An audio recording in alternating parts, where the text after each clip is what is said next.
The endless green envelopes the hills, spreading far and wide. The Yala National Park, Lunugambahera National Park and Veeravilla Thissa Sanctuary surround these semi-arid zonelands on 3 sides. You may think of Berelihela as abandoned terrain, but it is not so. The forest contains hundreds of small Swiddens, that is, slash and burn cultivation farm plots. Berelihela is one of the fertile areas of Sri Lanka, most famous for providing grain crops in abundance. The mung bean crop, limited to the Maha season, that is the great season from September to March in the Berelihela Swidden farms, currently awaits harvesting. The people who earn their living here are traditional Swidden farmers. In 1991, Vijayananda joined the Berelihela mung bean cultivation. For many years, he has harvested from a rain-fed Swidden plot of no less than 2 acres during the Maha season. තාත්තම්ම තමයි ඉස්සෙල්ලා ඉඳලම මේව අපිට හුරු කරේ. මේ විදියට මේව කරන්න. අම්මලාට බැරි වුණාට පස්සේ ඉඳලා අවුරුදු 15 ඉඳලා මම පටන් ගත්තේ මේක විතර කරා. එතන ඉඳලා මේ මුංගට වගාවෙන් පිට දෙයක් නැහැ. ඕක තමයි වගාව. හැමදාම ඔය ගොවිතැන කරනවා. මාස් කන්නේ වැහගෙන එනකොටම අගෝස්තු කන්නේදී කරන්නේ බැද්ද සුද්ධ කරනවා. සුද්ධ කළා මාස් කන්නේ මේක පටන් ගන්නවා. රෑ දවල් මහන්සි වෙනවා ඊයේ රෑත් මෙහෙනේ හිටියා මේ ඉතින් වැපිරු දාස් ඉඳලාම මේ හේන රකින්න ඕන මේ අලින්ගෙන් මේලාට මඩුවක් හදාගෙන ගහක් උඩ මේ හදාගෙන තමයි මේ ඉන්නේ. නැතුණු තව වැට යනකොට තව එක්කෙනෙක් ඉඳලා යනවා. Since rice is modern Sri Lanka's staple food, the government focuses mainly on rice cultivation. However, nutritious grains and legumes receive relatively little attention in agriculture. Yet, surprising facts are found about ancient grain cultivation and technology in Sri Lanka's history.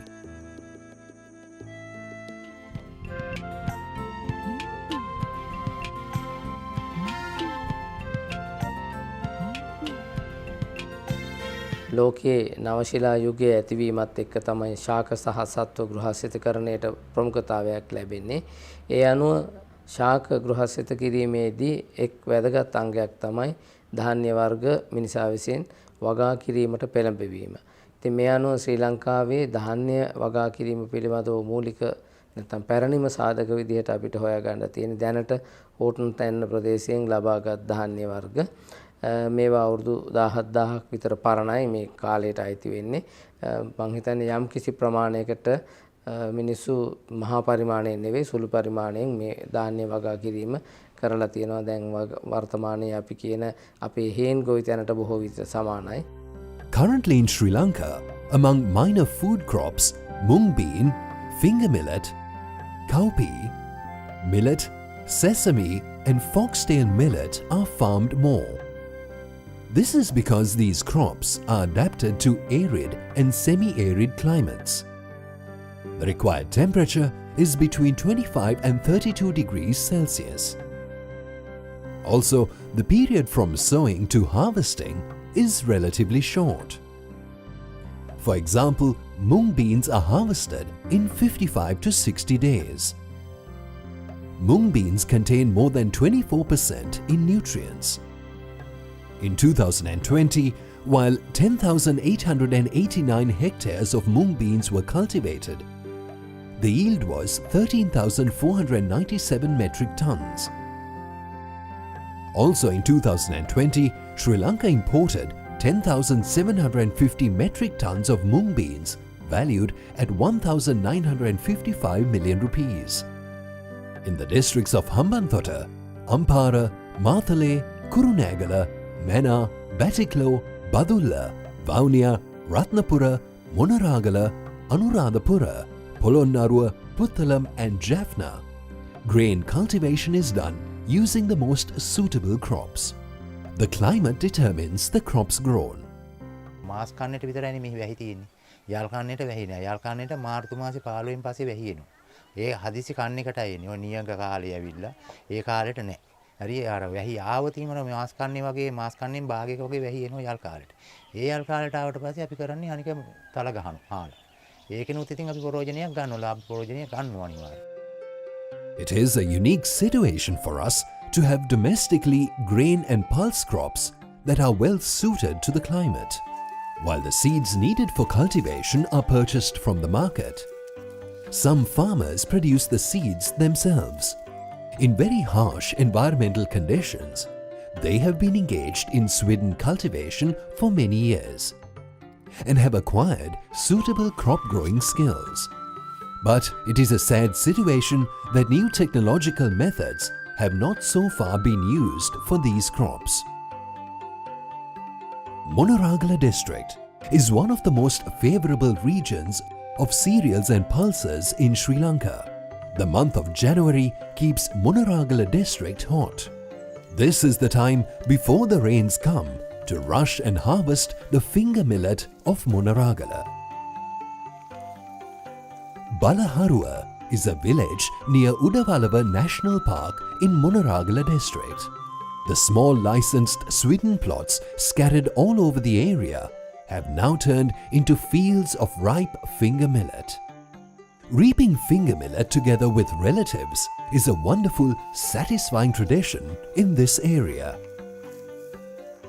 Farmer Mahinda, who engages in traditional Swidden cultivation, is busy harvesting the plot with his wife. ලොකු කැලේ කපන්නේ අපි සාමාන්‍ය පොඩි කැලේ සුද්ධ කරගෙන මේ ඉතින් අර සැප්තැම්බර් අගෝස්තු මාසේ ඉඳලා වගේ සුද්ධ කරනවා පෑවුම් කාලේ ඊට පස්සේ සැප්තැම්බර් ඔක්තෝබර් මාසේ තමයි වගා කරන්නේ. ඒ කියන්නේ පෑවුමට උදැල්ලෙන් කට්ටිය එක වපුරලා ඊට පස්සේ මාස 3කින් තමයි අස්වැන්න ගන්න. Cultivation of nutritious local grains is a great contribution to food security. Also, in the face of the current economic crisis in Sri Lanka, family-centered cultivation of small plots of land opens a sustainable agricultural path. මාස් කන්නේකට කුරක්කන් කපන්න බලාපොරොත්තු හරි ආසාවෙන් ඉන්නෝ මේ වැඩි හිටියායම හරි කැමති කුරක්කන් කපලා ඉතින් මේක හොඳ ආහාරයක් නේ. While 4,570 hectares of finger millet was cultivated in 2020, the yield was 6,247 metric tons. In the same year, 884 metric tons of finger millet were imported, spending 341 million rupees. It's amazing to see how small and medium-scale farmers grow these crops. The produce is distributed throughout the surrounding society. But because the farmers are not organized, the price that they can get is somewhat limited. මේ පාර මහත්තයා දැන් නම් කියනවා මිල අඩුයි කියලා. දැන් මේ කපන කාලේනේ දැන් කුරක්කන්. මුලින් නම් 400ට 350ට තිබ්බා. දැන් අඩු වෙලා කියන්නේ දැන් හේන් වල වැඩ කරනවනේ. ඒ වැඩ ඒ කුරාන් කපන කාලේට මිල අඩු කරනවා ටක් ගාලා වෙලෙන්දු. Although on the surface it doesn't appear to be popular in Sri Lanka, the cultivation of cereals and pulses is a sustainable agricultural practice. These growers lay claim to its distinctive history and culture. But the production process not being commonly organized and the farmer being weak in technology and in facing the market are problems that require solutions. ජාත්‍යන්තර වශයෙන් ගත්තාම ඉන්දියාවේ අමූල් ආයතනය විශාල වැඩසටහන් කළා. ඒ අය මේ තුලින් රටට ආර්ථික වශයෙන් විශාල ඉපයීම් ලබා ගන්නවා. දැනට ලංකාවේ ගොවි සංවිධාන 14000ක් විතර තියෙනවා. ගොවීන් දැනුවත් කරන අතර ගොවීන් ශක්තිමත් කිරීම සඳහා අපි ප්‍රායෝගික වැඩසටහන් කළ යුතුයි. දැන් ඉන්දියාවේ තියෙනවා Save the Grain campaign කියලා වැඩසටහනක්. ඒ Save the Grain campaign එක ග්‍රාමීය වශයෙන් ක්‍රියාත්මක කළොත් අපිට ගොවියට යහපත් ආර්ථිකයක් ලබා දෙන්න පුළුවන්. ජාත්‍යන්තර සහ දේශීය වශයෙන් යම්කිසි ආයතන මේවට ප්‍රවේශයක් වෙනවා නම් අපිට පුළුවන් ආහාර සුරක්ෂිතතාවය වගේම තිරසාර කෘෂිකාර්මික රටාව ඉදිරියටත් ගෙන යන්න. In order to overcome the economic crisis that Sri Lanka is currently facing, it is imperative to empower these sectors. Primarily, the regularization of collective cultivation and harvesting should be done. It can be more effective by combining smallholding farmers in a cooperative model, in which case investing in this field can yield high profits. Because of insufficient annual domestic production, a large sum of dollars flows abroad for importing grain from countries like Australia, India, Thailand and Pakistan. As a reaction to that, it is not a difficult task to find cultivated land suitable for these nutritious products throughout the country.